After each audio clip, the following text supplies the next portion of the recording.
Today we're going to show you, some of the stuff that we use in our trade and all the stuff that we use from day to day. So starting off, this is our hard hat. It protects us from falling objects. And we work at heights, and you never know what can hit you in the head. So you have on your head, just in case something does happen. Next up is our leather gloves, and these, whenever you work with wood and metal, your hands get dirty, you get calluses all over them, and especially working with poles, those wooden poles. If something happens and you start sliding down the pole, you can get splinters real easy in your hands, and it helps to prevent that. Up next is our gas. This is what actually helps us climb the pole, and without these we wouldn't be able to do our jobs, minus the bucket truck. But whenever we can't get a bucket truck close to a pole like this one, we break these bad boys out, and get up a pole, and get the job done. They also got gap guards so you don't stab yourself. And this is our climbing belt. This is what actually holds us in. It goes around you like this. How Kyle has it on there. And it comes with a tool pouch thing. And this is what we call a goodie bag. You can store various things in there, like tie wires, nuts and bolts. And it comes with your D-rings. Comes with a set of 4. These smaller ones here for your primary belt. We'll go over that here in a second. And then these bigger ones are for your secondary belt, and that's coming up pretty soon too. Next, we got our hand tools. A lot of these, you see day to day, like your hammer and your screwdriver. But there's some stuff that's pretty specific to our trade, like this 4-way wrench. It's fitted for your most standard bolt. It's just a square nut. It's got there's a bigger nut, there's a smaller nut that you see on most poles, and then from time to time you run into smaller nuts. It's got sizes for those too, and you can switch it which way, whether you're loosening or tightening. Then we have our ruler, and you might be asking, well, why don't you just use a tape measure? Well, most tape measures are metal, and when you work with electricity and whatnot, metal is very, very conductive. So this is a fiberglass foldable ruler that we use just in case, if you need to measure something up on top of the pole, you're not getting into wire and whatnot, and it doesn't come down and shock you. And another common tool that you see, inside your household, this is a crescent wrench, and this adjusts to whatever size you need. You find this all over the place. It's a fairly common tool, but this goes all the way out to about 35. 35.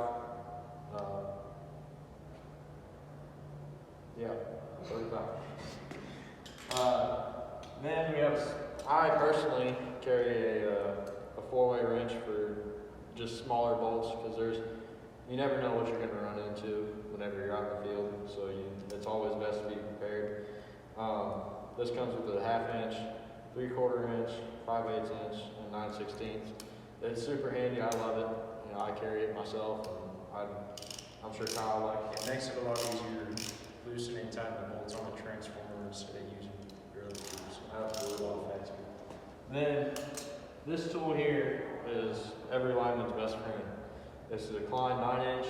You can use this for almost everything that you do in this trade. These, we carry them in our pocket at all times. We never get out of the truck without them.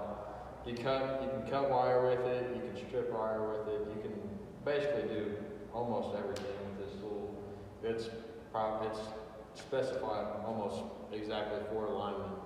So this is a lineman's best friend here. This is the Klein.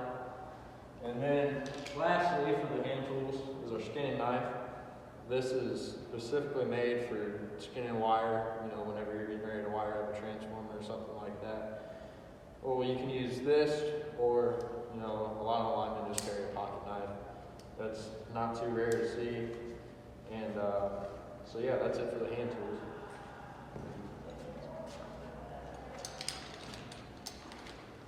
Also got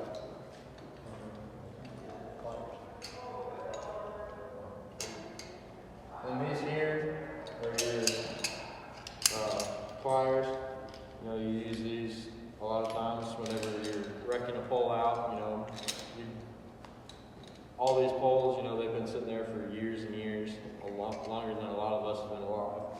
And you know, you use this whenever you're taking all the nuts and bolts and other goodies off of it with your power drill and stuff like that. And it's just good for holding stuff and getting a really good grip on it. So that's pretty handy too. Moving on to the actual climbing aspect of it. This here is our primary belt. This is called the Basham Patriot. This is what we use here at OTC. A lot of guys, they like the Buckingham Buck Squeeze. But this one, we like it because, you know, it's fully adjustable. And instead of those buck squeezes, they have it's more so like a leather belt that goes around the pole. And what actually keeps you on there are these spikes here. Not sure if you guys can see them or not, but they actually dig in to the pole itself, and that's what really holds you up there. It keeps you from being able to fall at all times. Yeah. As long as your belt's around the pole. Yeah. So you can't fall no matter what. And then moving on, the last part of our tool selection is our secondary belt. And this comes in handy whenever, you know, you have to go over an object like a cross arm or something like that, which we'll demonstrate later in this video. But this, according to OSHA, you know, you have to be tied off on the pole, restricted from falling at all times. So before you take your primary belt off to go over an object, you have to put this on top of it to restrict you from falling. And it, you know, it's just one of those safety features that really come in handy and keep us safe in order to, you know, go home to our families at the end of the day. And I think next we're going to show you how to climb this pole. So first, I'm going to take off my gaff guards.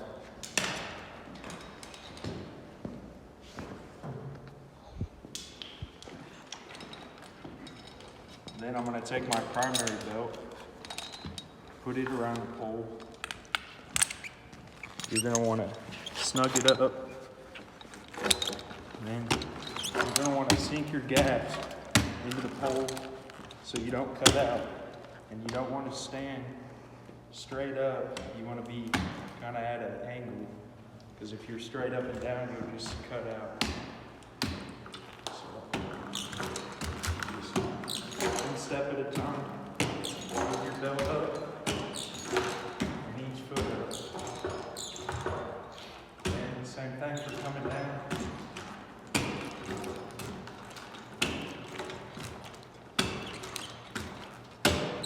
When you get to the place you want to be, you want to make sure your belt is tight. Make sure that these teeth go in so you don't fall like Jake was talking about.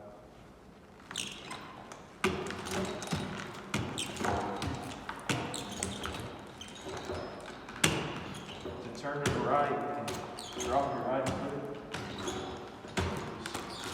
Point.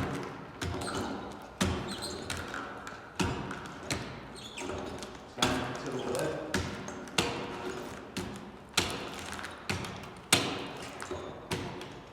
And whenever you're going up the pole, you always want to keep your eyes up. Make sure you know what you're coming up to. Don't want to run into a hot wall.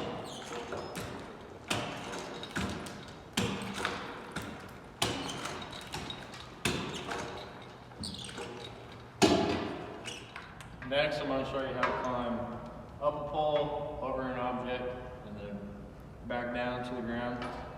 So first, you're going to start off putting your primary on. And for this one, you're going to want to make sure that you do have your secondary belt. So we're going to climb up the pole, put our gaps in, get up to this object here, and you want to get just as far up it as you can until you literally cannot go anymore. Then you take your secondary belt.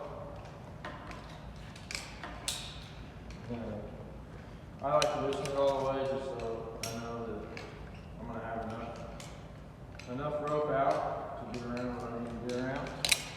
And then you're going to pull yourself up to the pole.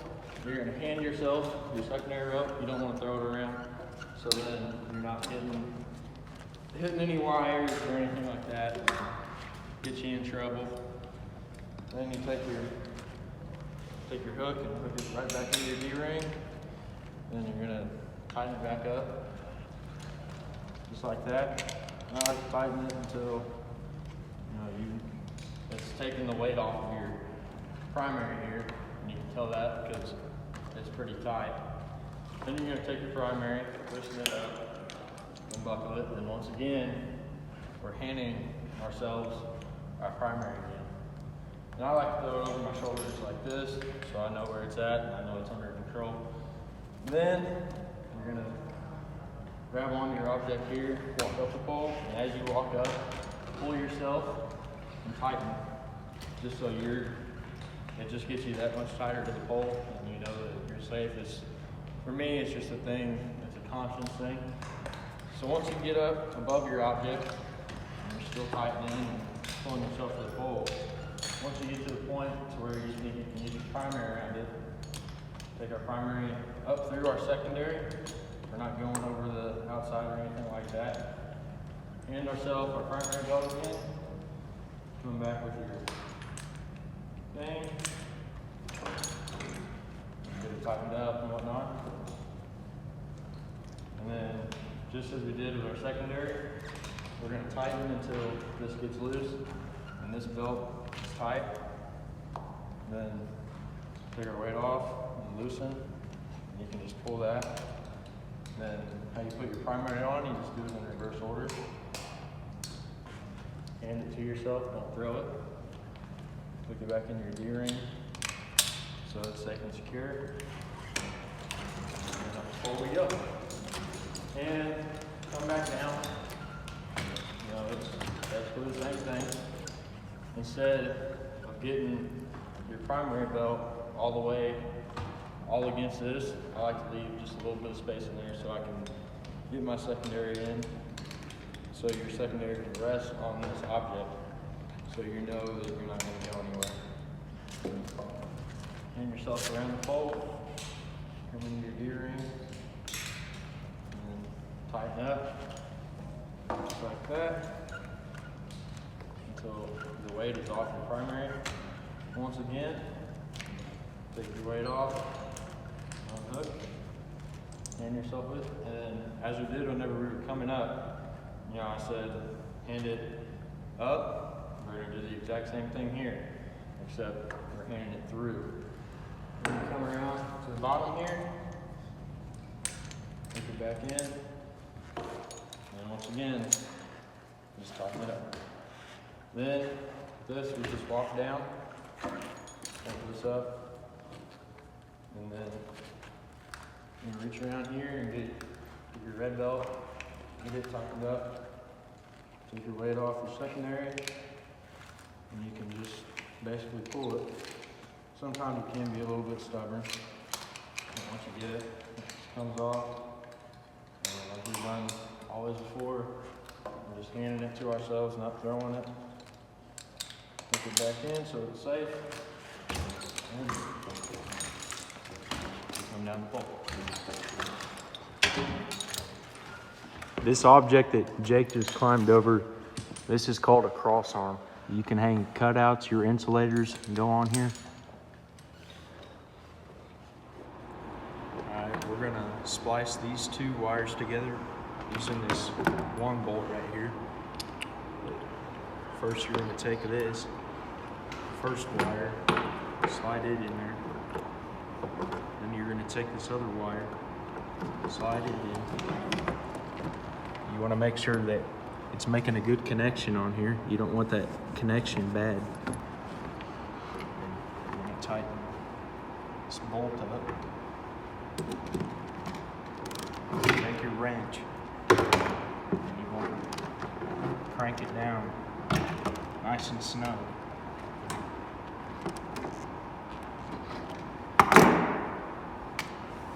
And that's your splice to make a connection with triplex or secondary wire.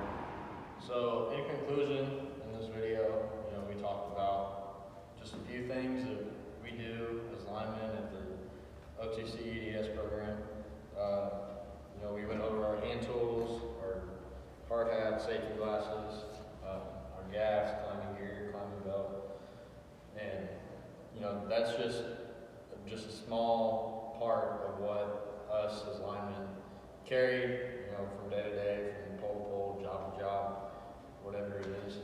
And a few other things we went over in this video is We also talked about how to climb up and down this pole. Trimble says that being a lineman is ranked amongst the top 10 dangerous jobs in America. And you can see why, because Trimble also says that there's risks of burn, shock, and falling off a pole. And you can see why how it's so dangerous, because climbing over this cross arm that we also showed is you gotta move your belts over and under the pole, and that's risking the fall of gasping out or your belt coming off. And we also talked about splicing this wire together with this one bolt. And, all it takes is 30 milliamp to stop your heart. So being a lineman is very dangerous. You gotta know what you're doing to be safe.